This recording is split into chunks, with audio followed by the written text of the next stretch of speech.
இன்னைக்கு பார்க்க போற ஃபிஷ் வெஸ்டர்ன் கண்ட்ரீஸ்ல எல்லாமே பேன் பண்ணிருக்காங்க.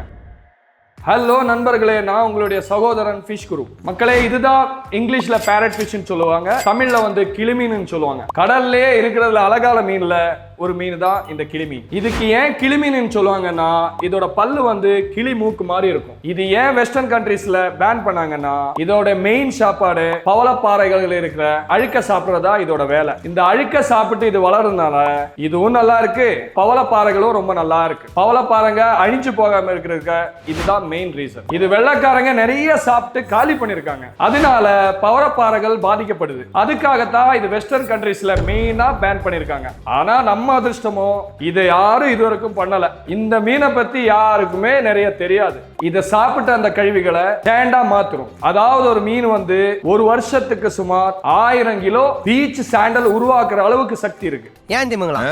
எப்படி?